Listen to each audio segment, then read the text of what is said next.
So from the top, Dodger by Terry Pratchett.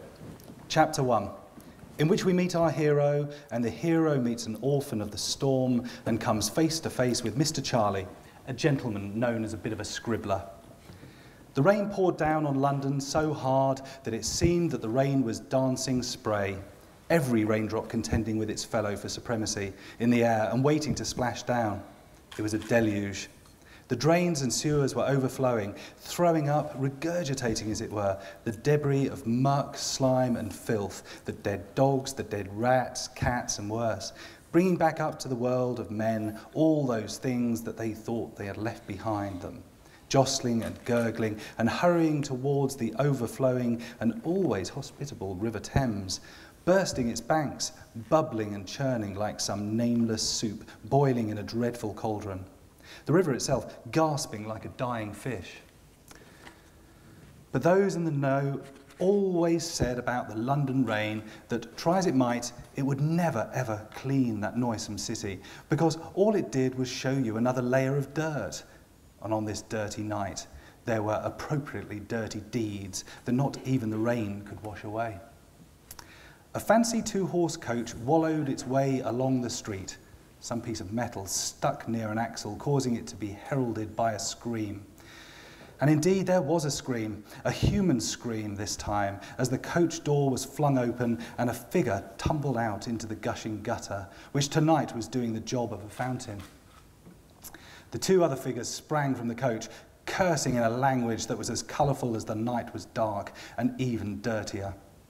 In the downpour, fitfully lit by the lightning, the first figure tried to escape but tripped, fell, and was leaped upon with a cry that was hardly to be heard in all that racket, but which was almost supernaturally counterpointed by the grinding of iron, as a drain cover nearby was pushed open to reveal a struggling and skinny young man who moved with the speed of a snake.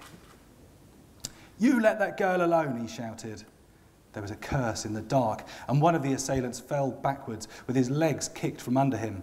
The youth was no heavyweight, but somehow he was everywhere, throwing blows, blows which were augmented by a pair of brass knuckles, always a helpmeet for the outnumbered. Outnumbered 1 to 2, as it were, the assailants took to their heels while the youth followed, raining blows. But it was London, and it was raining, and it was dark, and they were dodging into alleys and side streets, frantically trying to catch up with their coach, so that he lost them, and the apparition from the depths of the sewers turned round and headed back to the stricken girl at greyhound speed. He knelt down, and to his surprise, she grabbed him by the collar and whispered in what he considered to be foreigner English, "They want to take me back. Please help me."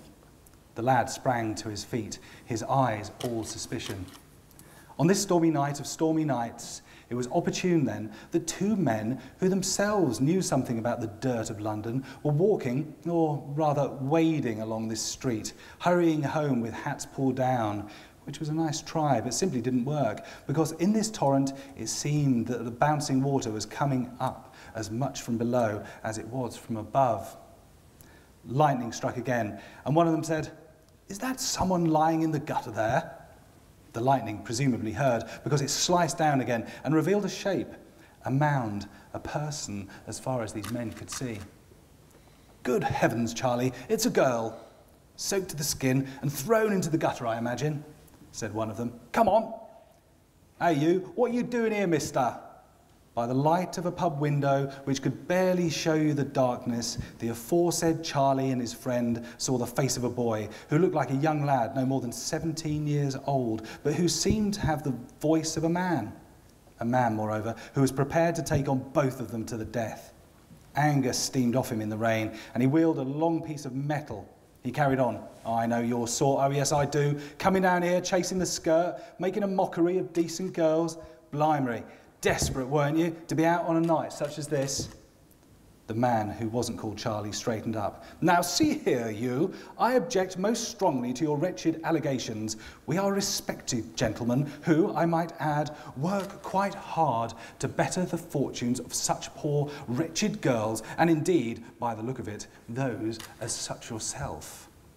The scream of rage from the boy was sufficiently loud that the doors of the nearby pub swung open, causing smoky orange light to illuminate the ever-present rain. "So that's what you call it, is it, you smarmy old gits?" The boy swung his homemade weapon, but the man called Charlie caught it and dropped it behind him, then grabbed the boy and held him by the scruff of his neck. "Mr. Mayhew and myself are decent citizens, young man, and as such we surely feel it is our duty to take this young lady somewhere away from harm." Over his shoulder he said, "Your place is closest, Henry. Do you think your wife would object to receiving a needy soul for one night? I wouldn't like to see a dog out on a night such as this." Henry, now clutching the young woman, nodded. "Do you mean 2 dogs by any chance?" The struggling boy took immediate offence at this, and with a snake-like movement was out of the grip of Charlie, and once again spoiling for a fight. "I ain't no dog, you knobby sticks, nor ain't she. We have our pride, you know. I make my own way, I does, all kosher, straight up." The man called Charlie lifted the boy up by the scruff of his neck, so that they were face to face. "My, I admire your attitude, young man, but not your common sense," he said quietly. "And mark you, this young lady is in a bad way. Surely you can see that. My friend's house is not too far away from here, and since you have set yourself up as her champion and protector, why then, I invite you to follow us there and witness that she will have the very best of treatment that we can afford. Do you hear me? What is your name, mister? And before you tell it to me, I invite you to believe that you are not the only person who cares about a young lady in dire trouble on this dreadful night. So, my boy, what is your name?" The boy must have picked up a tone in Charlie's voice, because he said, "I'm Dodger. That's what they call me, on account I'm never there, if you see what I mean. Everybody in all the boroughs knows Dodger." "Well then," said Charlie, "now we have met you and joined that august company, we must see if we can come to an understanding during this little odyssey, man to man." He straightened up and went on. "Let us move, Henry, to your house, and as soon as possible, because I fear this unfortunate girl needs all the help we can give her. And you, my lad, do you know this young lady?" He let go of the boy. He took a few steps backwards. "Nah, governor, never seen her before in my life, God's truth, and I know everybody on the street. Just another runaway. Happens all the time, so it does. Don't bear thinking about." "Am I to believe, Mr. Dodger, that you, not knowing this unfortunate woman, nevertheless sprang to her defence like a true Galahad?" Dodger suddenly looked very wary. "I might be not. What's it to you, anyway? And who the hell's this Galahad cove?" Charlie and Henry made a cradle with their arms to carry the woman. As they set off, Charlie said over his shoulder, "You have no idea what I just said, do you, Mr. Dodger? But Galahad was a famous hero. Never mind, you just follow us, like the knight in soaking armour that you are, and you will see fair play for this damsel. You'll get a good meal, and let me see." Coins jingled in the darkness. "Yes, 2 shillings, and if you do come, you'll perhaps improve your chances of heaven, which, if I am any judge, is not a place that often concerns you. Understand? Do we have an accord?"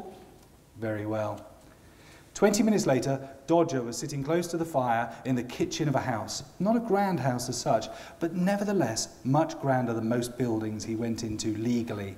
There were much grander buildings that he had been into illegally, but he never spent very much time in them, often leaving with considerable amount of haste. Honestly, the number of dogs people had these days was a damn scandal, so it was, and they would set them on a body without warning. So it had always been speedy. But here, oh yes, here there was meat and potatoes, carrots too, but not, alas, any beer. In the kitchen, he had been given a glass of warm milk, which was nearly fresh. Mrs. Quickly, the cook, was watching him like a hawk, and had already locked away the cutlery, but apart from that, it seemed to be pretty decent crib, although there had been a certain amount of what you might call words from the missus of Mr. Henry to her husband on the subject of bringing home waifs and strays at that time of night. It seemed to Dodger, who paid a great deal of forensic attention to all he could see and hear, that this was by no means the first time that she had cause for complaint. She sounded like someone trying hard to conceal that they were really fed up and trying to put a brave face on it. But nevertheless, Dodger had certainly had his meal, and that was the important thing. The wife and maid had bustled off with the girl, and now someone was coming down the stairs to the kitchen. It was Charlie, and Charlie bothered Dodger. Henry seemed to be like one of those do-gooders who felt guilty about having money and food when other people did not. Dodger knew the type. He personally was not bothered about having money when other people didn't. But when you lived a life like his, Dodger found that being generous when in funds and being a cheerful giver was a definite insurance. You needed friends. Friends were the kind of people who would say, "Dodger, never heard of him. Never clapped my eyes on him, governor. You must be thinking of some other cove." Because you had to live as best you could in the city, and you had to be sharp and wary on your toes every moment of the day if you wanted to stay alive. He stayed alive because he was the Dodger, smart and fast. He knew everybody, and everybody knew him. He had never, ever been before the beak. He could outrun the fastest Bow Street runner, and now that they had all found out and replaced, he could outrun every peeler as well. They couldn't arrest you unless they put a hand on you, and nobody ever managed to touch Dodger. Now, at that point, I've actually got a marker here that says this is the first point I could stop. But if you want me to do another 2.5 pages, I don't know what the general consensus is. Another 2.5 pages? Yes, please. Okay. Is the Pope a Catholic? Yeah, I don't know. we'll call him and ask. Okay, I'll continue. No, Henry was no problem, but Charlie, now, oh yes, Charlie, he looked the type who would look at a body and see right inside you. Charlie, Dodger considered, might well be a dangerous cove, a gentleman who knew the ins and outs of the world and could see through flannel and soft words to what you were thinking, which was dangerous indeed. Here he came now, the man himself, coming downstairs, escorted by the jingling of coins. Charlie nodded at the cook, who was cleaning up, and sat down on the bench by Dodger, who had to slide up a bit to make room. "Well now, Dodger, wasn't it?" he said.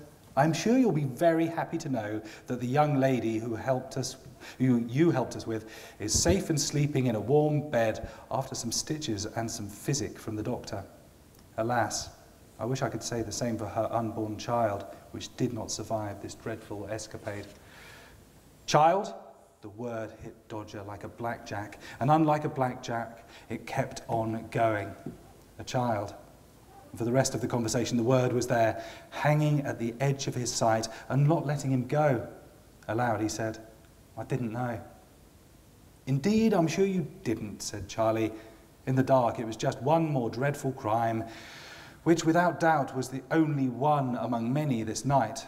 You know that, Dodger, and so do I. But this one had the temerity to take place in front of me, and so I feel I would like to do a little police work, without, as it were, involving the police, who I suspect in this case would not have very much success. Charlie's face was unreadable, even to Dodger, who was very, very good at reading faces. Solemnly, the man went on.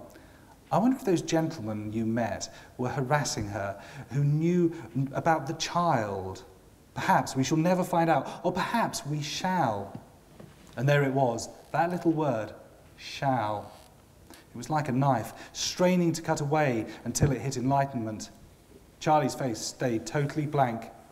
"I wonder if any other gentleman was aware of the fact, and therefore, sir, here for you are your 2 shillings, plus one more, if you were to answer a few questions for me, in the hope of getting to the bottom of this strange occurrence." Dodger looked at the coins. What sort of questions would they be then?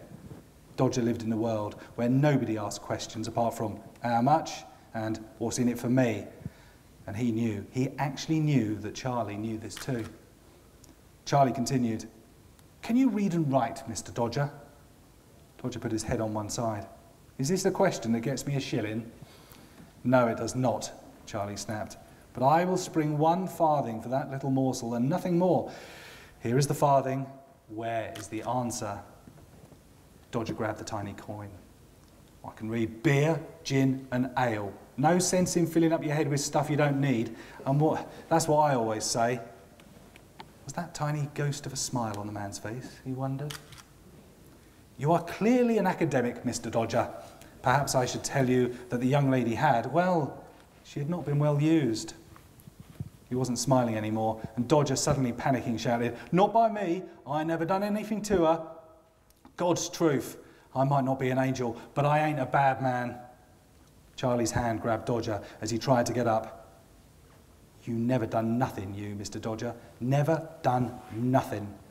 If you never done nothing, then you must have done something. And there you are, guilty right out of your own mouth. I'm quite certain that you yourself have never been to school, Mr. Dodger. You seem far too smart. Though, if you ever did and came out with a phrase like, I never did nothing, you would probably be thrashed by your teacher. But now listen to me, Dodger. I fully accept that you did nothing to harm the lady, and I have one very good reason for saying so. You might not be aware of it, but on her finger there is one of the biggest and most ornate gold rings I have ever seen. The sort of ring that means something, and if you were intending to do her any harm, you would have stolen it in a wink, just like you stole my pocketbook a short while ago. Dodger looked at those eyes. Oh, this was a bad cove to be on the wrong side of, and no two ways about it. And that's where I will stop.